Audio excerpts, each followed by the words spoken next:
गांव में एक गोपी नाम का आदमी था। एक दिन उसे काम से लौटने में देर हो गई।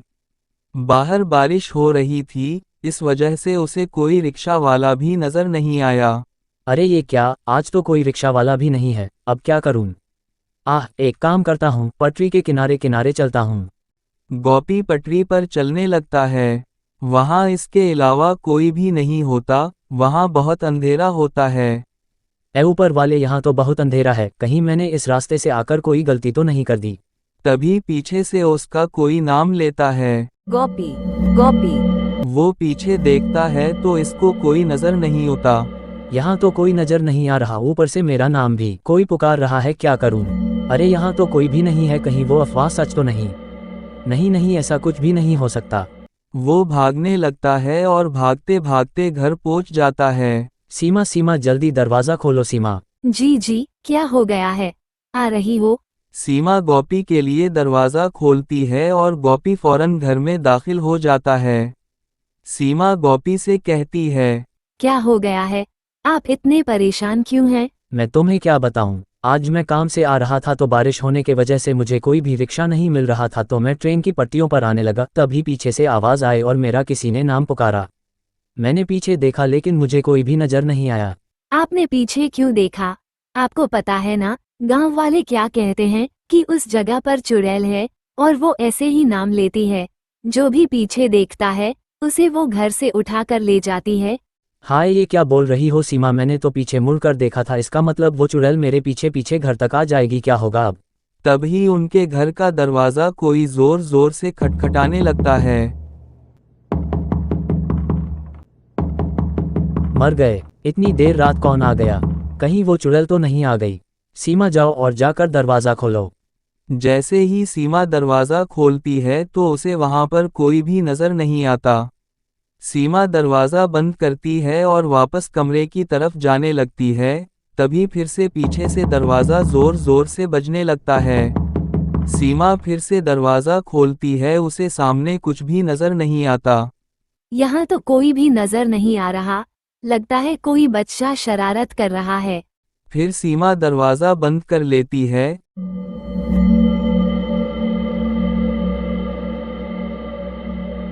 लेकिन बाहर कोई गोपी का इंतजार कर रहा होता है। तभी दोबारा दरवाजे पर दस्तक होती है। अरे सीमा, लगता है कोई शरारत कर रहा है। सीमा, इस बार मैं जाता हूँ, तुम यहीं रुको, इन बच्चों को अभी सबक सिखाता हूँ। फिर गोपी दरवाजा खोलने जाता है और जैसे ही वो दरवाजा खोलता है उसकी आंखें हैरत से फटी की फटी रह जाती हैं। तभी गोपी की चीखने की आवाज आती है। फिर सीमा दौड़ती हुई दरवाजे की तरफ जाती है, लेकिन गोपी का कोई नाम वाओ निशान नहीं होता। ही ऊपर वाले, ये कहाँ चले गए।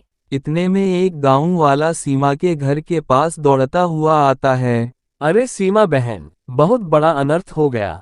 तुम्हारे आंगन में एक औरत आई जिसने सफेद साड़ी पहन रखी थी और वो गोपी भैया को घसीटते हुए पटरियों की तरफ ले गई। लेकिन ये कैसे हो सकता है, भला एक औरत उन्हें घसीट कर कैसे ले जा सकती है। अरे बहना, वो कोई आम औरत नहीं थी, उसके पांव उल्टे थे, वही चुड़ैल थी जिसे लोग अक्सर पटरियों पर भटकते हुए देखते हैं। वीरो भैया, हमें उन्हें बचाना होगा, आप मेरे साथ चलिए। फिर वो लोग गांव के कुछ और लोगों को साथ लेकर रेलवे की पटरियों की तरफ जाते हैं। वहां बहुत अंधेरा होता है।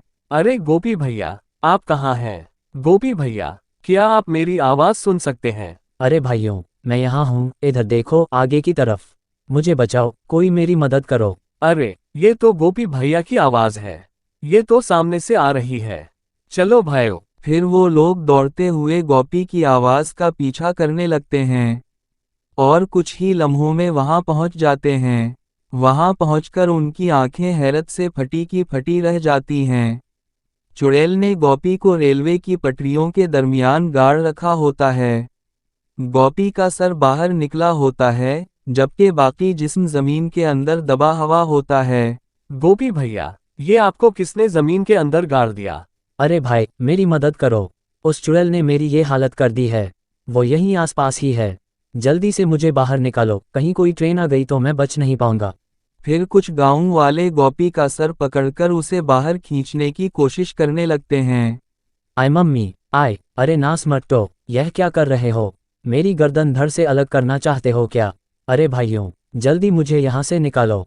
मैं उस चुड़ैल की मौजूदगी को महसूस कर सकता हूँ, वो यहीं कहीं है, जल्दी करो। तभी डरावनी, खौफनाक आवाजें आने लगती हैं। तभी वो चुड़ैल वहां पहुंच जाती है। चुड़ैल को अपने सामने देखकर सबकी हालत खराब हो जाती है। अरे मर गए, ये तो वही चुड़ैल है जो पटरियों पर घूमती है। अब क्या करें? तभी इन्हें ट्रेन के सायरन की आवाज आती है।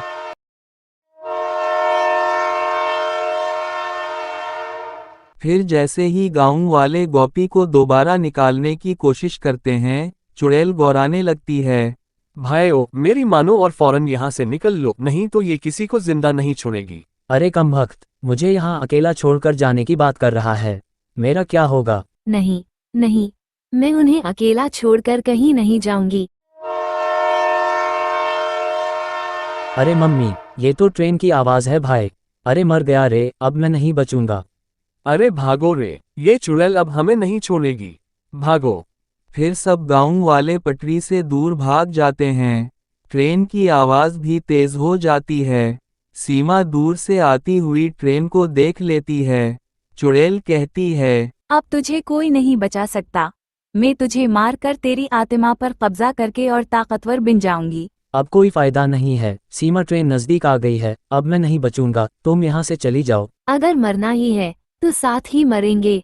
फिर इतना बोलकर सीमा गोपी के आगे लेट जाती है। तभी वो ट्रेन और भी नजदीक आ जाती है। अरे भाइयों, वो देखो, ट्रेन आ गई और अब इन लोगों को कोई नहीं बचा सकता। नहीं सीमा, ये तुम क्या कर रही हो? देखो ट्रेन आ रही है, तुम यहाँ से हट जाओ। ये तो क्या कर रही है? क्यों अपनी जान देना चाहती है? तो मेरा शिकार नहीं है। सिर्फ तेरे पति ने मेरी आवाज सुनी थी और मुझे पलट कर देखा था। सिर्फ ये मेरा शिकार है, तो उसकी वजह से अपनी जान क्यों दे रही है?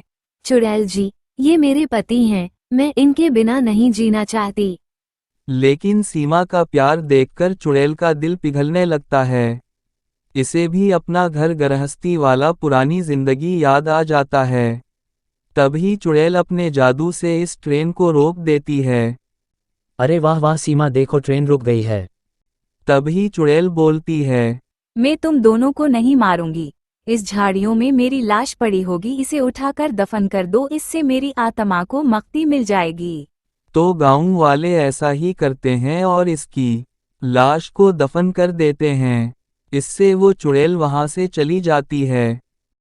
वीडियो तो देख ली, अब चैनल को भी सब्सक्राइब कर ले ताकि ऐसी और अच्छी वीडियो आप तक आती रहे।